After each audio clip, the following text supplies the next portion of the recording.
While the course may be showing signs of drying out with the heat of the last few weeks, all looks to be in great shape for the tournament. $13,500 for a 27-hole stroke event and $6,500 amongst the top 4 pros for a 9-hole skins on the Sunday afternoon. That's the format, and all the cracks have gathered to the fray. Well, most of them anyway, including New South Wales Open winner Ian Stanley, and other top professionals including Chris Tickner, John Clifford and Kenny Dukes, and the master, Gosford's veteran Billy Dunk, and he likes what he sees. I didn't really know that there was a course here, to be honest, and even though I've been through this area a lot, you know, you don't even think about it. Well, a fellow with your experience, this proves that this tournament's put this place on the map, I suppose. Well, I think it will too, and if the members are as keen as they appear to be, I would say that that's just what's going to happen. It will put Branxton on the map. Billy, you've got about 70 course records around the nation. I suppose Branxton wouldn't be bad to add to the list? I'd love to be able to do it, Lee, but I haven't been playing a terrible lot lately, and I'm not playing all that well at the moment, and I think the course is a little bit tougher than that, so I think somebody else might be having the course record. Be nice to be in the skins, though. That's going to be exciting on Sunday afternoon with just 4 players. I would say that would be an experience, yeah. It's a little bit different, and it'll create a lot of interest.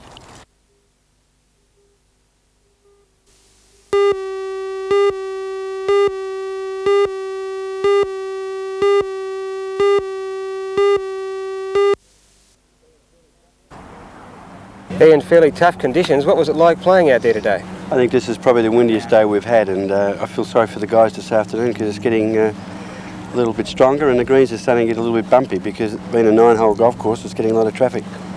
A 69 for you today, leading the field. Are you pleased with that performance considering the conditions? Yes, I'm very happy. These are the sort of windy conditions that we get when we play in Europe, and I hit the ball pretty low, so it suited my game today. Right. Tomorrow, if you're successful in maintaining your leading position, you'll have a go at the skins game. Have you ever taken part in that sort of game before?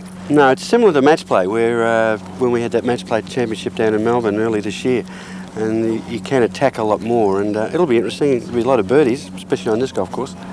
Now, what about yourself for the rest of the year? What's your itinerary and what are some of the highlights?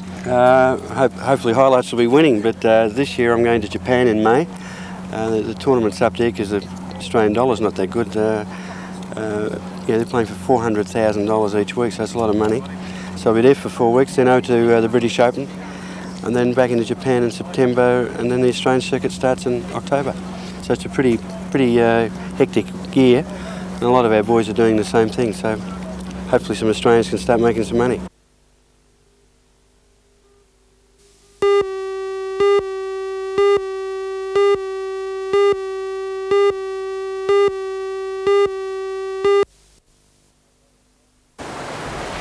At Lower Belford near Branxton, fire units were called to a burning hayshed on a property just off the main road. It's believed the strong winds caused power lines near the shed to make contact, causing sparks, which are believed to have ignited the hay in the shed. Fire units from Branxton, Greta and Talara were called to the blaze, with the biggest problem for firemen were the strong westerly winds fanning the blaze and the lack of water. Firemen had to turn their attention quickly to stopping the fire spreading to adjoining property. Tonight, 2 fire units are standing by in case the smouldering hay reignites.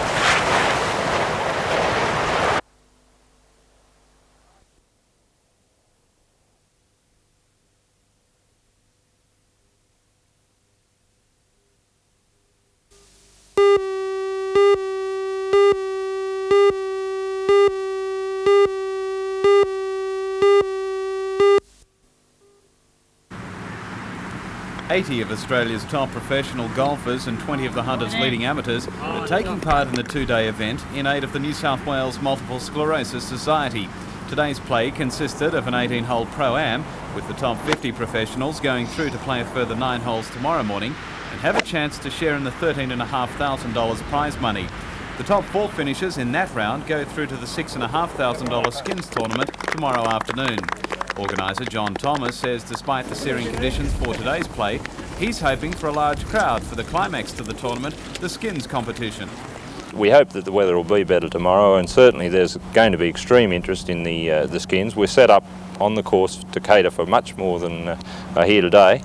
and we're just hoping that the people will come along, because it's all the money that goes through the gates will go to multiple sclerosis, and we want to make sure that they get a very nice check at the end of the tournament. There's a lot of hard work gone into it, and we feel that they deserve it.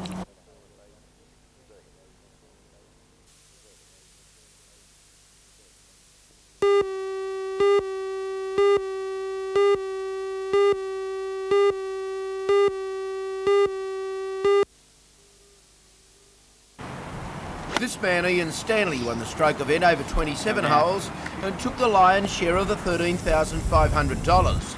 The New South Wales Open champion finished well clear of the field at 2 under, 103. Next best was Vic Bennett's at 2 over par. Stanley is about to head out to Japan in chase of the big dollar, with $400,000 tournaments the norm. He's in fine form, and this win just emphasises that fact. I'll mark it.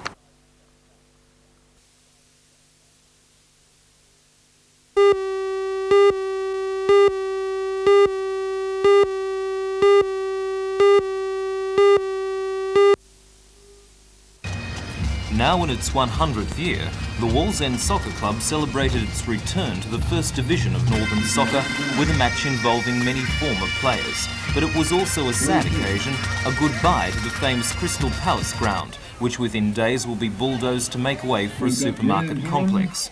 Among those bidding a fond farewell to the palace were Reg Date, Archie Quill, Headley Parkes, George Arthur, Bill Paddocks, Bob Frame, Bob Cairns, Lester Forrester, and many other famous names of Northern soccer. All seem to agree that the sport won't be the same without the Crystal Palace. Meanwhile, the Waratah Mayfield League Club returned to its home ground at Waratah Oval after a number of years of playing at the International Sports Centre. The club celebrated with a reunion and a game of touch. As you'd expect in a club formed as long ago as 1927, there were plenty of famous names on hand, including former top footballer and now commentator Frank Hyde, who coached the Cheetahs way back in 1947. Also there were Billy Giles, Ronnie Munro, the Dunlop twins, Mick Tripass, Billy Snedden, and NJC Secretary Brian Judd, to name a few. It was a great day, and the crowd loved every minute of it.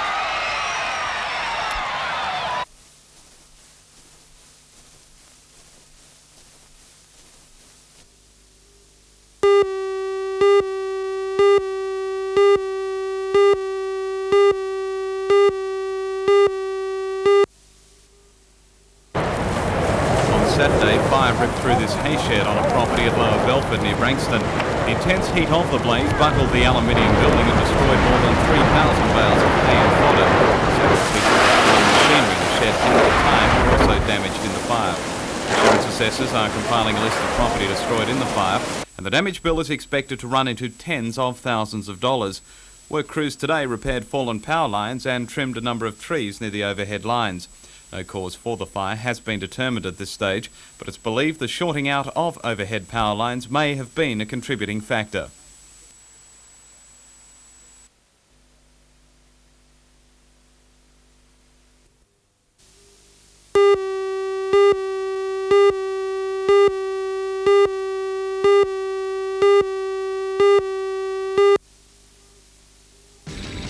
Hello, I'm Mark Warren. Shortland County Council work crews and engineers have been working today to try and find the cause of Saturday's blaze, which destroyed this hayshed at Lower Belford. Over 3,000 bales of hay were destroyed in the fire, which is believed to have been caused by a problem in power lines. Join Ray Deneen and Anna Manzoni for all the news tonight at 6.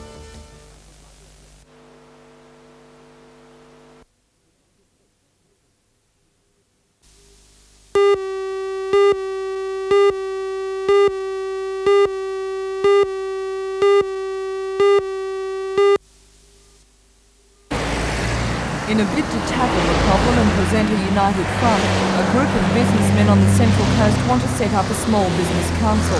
A meeting is being held to gauge interest at West Gosford RSL Club on Wednesday night. Organiser Neville Rowlands. We hope to be able to give free legal advice. We have business consultants, accountants, insurance, bulk insurance and so forth. All these are available, and there are many people here, as you will realise it's a retirement area. There's many people here on the Central Coast that are only too eager to help. rather than go and play bowls and be bored. These people have already offered us assistance, and they're only too eager to come and give it free advice, and the expertise is incredible.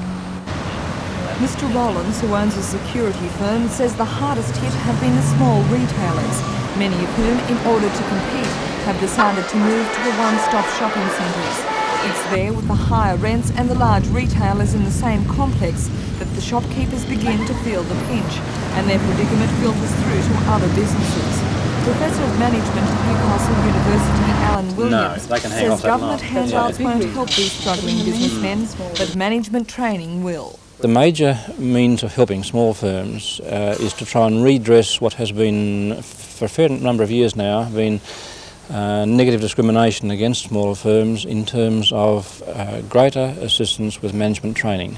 In other words, the provision of better and more accessible management training specifically directed to small firms.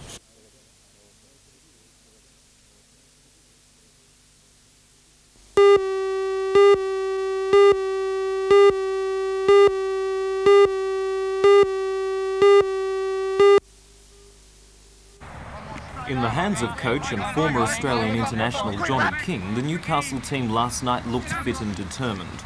Observers say the team is more keen to succeed than it has been for many years, and is eager to make up for last year when Newcastle was eliminated in the first round of the country championships.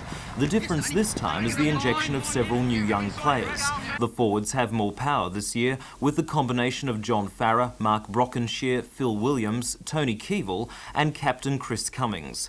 This weekend the team head for Scully Park Tamworth, where they play North Coast on Saturday and hopefully the semis on Sunday. All systems are go, and no one is more confident than team manager Graham Simpson. This year, the team has played very well up to this stage, and it's a very big side, very fast side, and very, very enthusiastic. And I feel sure they'll go a long way this weekend at Tamworth. Who's your main opposition?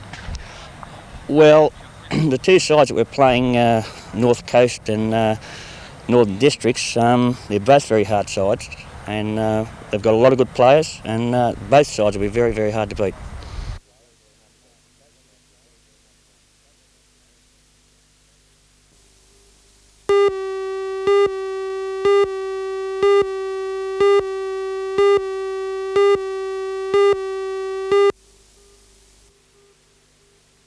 Lee, I've got quite a few runners. I've got one in the pace setter, but it's only got a rough chance, Vain Fury. But I've got a couple other horses with chances, like Real Trier and Regal Soprano. They've both got chances today. It's a big carnival down there for 2 days. Yeah, very good carnival, and they give very good prize money, Gosford, so they deserve to have a good carnival.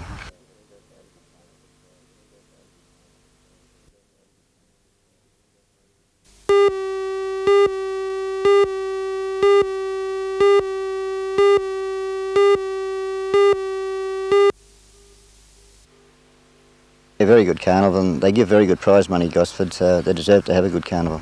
Tomorrow, the horse we're seeing here in the background, Sprightly Native, must be a real chance in the big race of the carnival. The Cup. Yes, Lee, he's going quite well at the moment. He's sort of struck form at the right time, and his run a week ago in the Chairman's Handicap was quite good.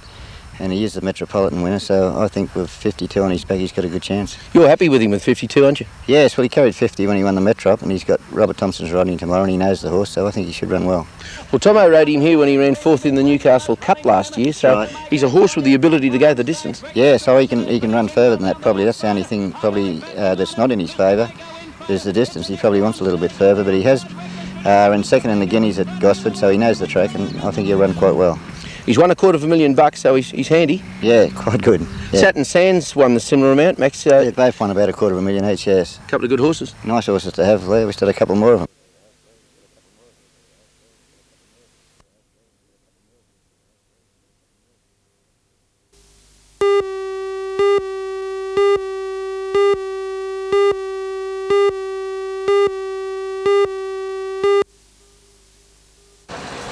Up until now, the department's stamp duties office in Bombard House in Hunter Street has concerned itself solely with stamp duties and serviced an area bounded by Branxton, Wollombi, Tea Gardens and Swansea. But now an expansion is underway, which will see the office also handle payroll tax and land tax inquiries and collection and be responsible for a wider geographic area.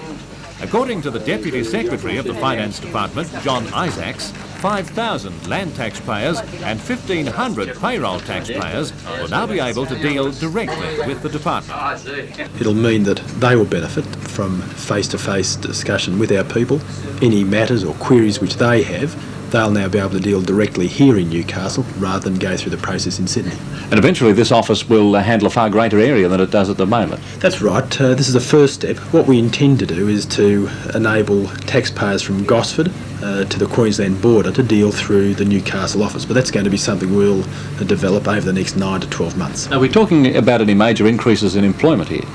There'll be some increases. For example, just to increase the service from stamp duties to land tax and payroll tax means we're bringing in another 6 people. And over the next 9 to 12 months, one can expect expansion from that as well, of typists and assessors. I might say this, that on Friday we'll be selecting the regional manager for the Newcastle office, and we've had quite a good response from Newcastle people for that job.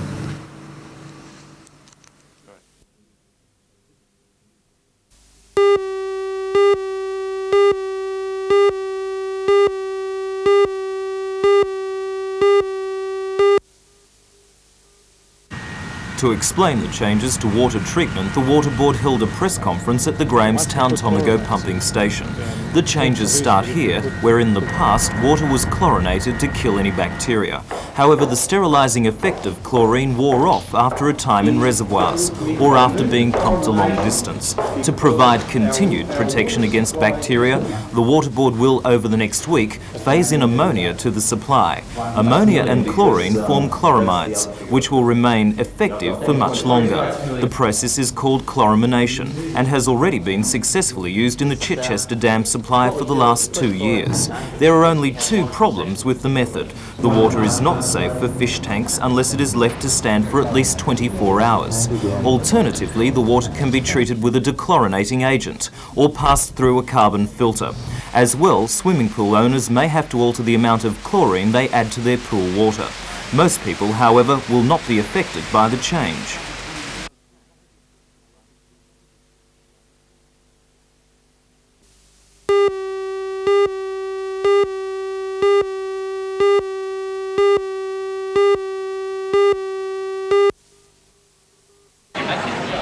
The long-running dispute culminated in 50,000 state public servants staging a 24-hour strike from midnight last night. The Public Service Association says it wants permanency with all the benefits that go with it, such as superannuation, right of appeal and job security for temporary employees. These include parking patrol officers and school ancillary staff. The other issue is for permanent status to ongoing part-time workers who can't apply for permanent positions. About a third of the PSA's members are affected, and the association says the government's proposals up until now haven't been acceptable. This Newcastle meeting, which began at about 10 o'clock, is expected to last 3 hours. But it will also be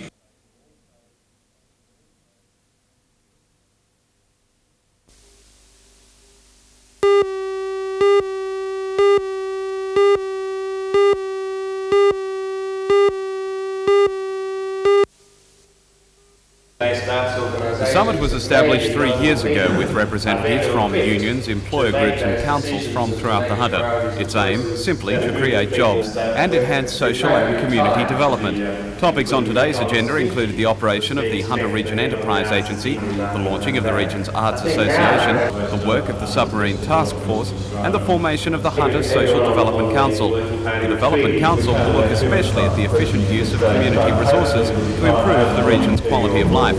Chairman of the summit and today's Information Day, Reverend George Mainprize, says after its first 3 years, the summit is achieving the majority of its goals. We get people together with ideas who can spark off each other, and I think the evidence from the things we've been reporting on today is that the summit works. It's helped the Hunter become a more dynamic area.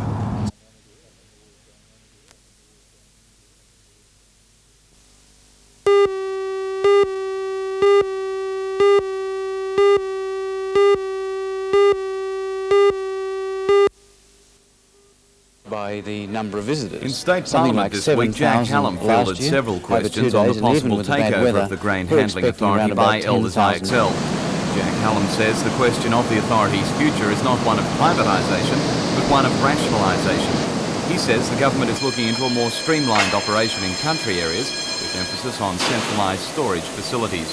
Meantime, the authority says up to 100 handling sites in the south of the state could be closed as an ongoing cost-saving measure.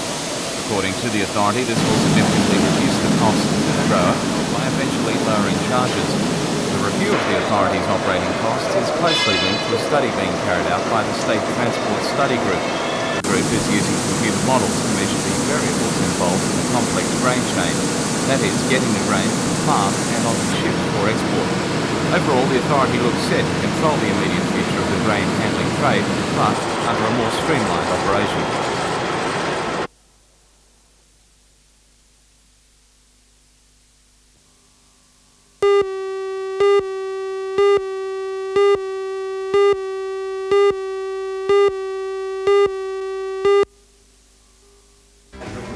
Newcastle's Supernova Science Centre, along with the National Science Centre in Canberra, are expected to become the forerunners of what's to be a nationwide science exhibition.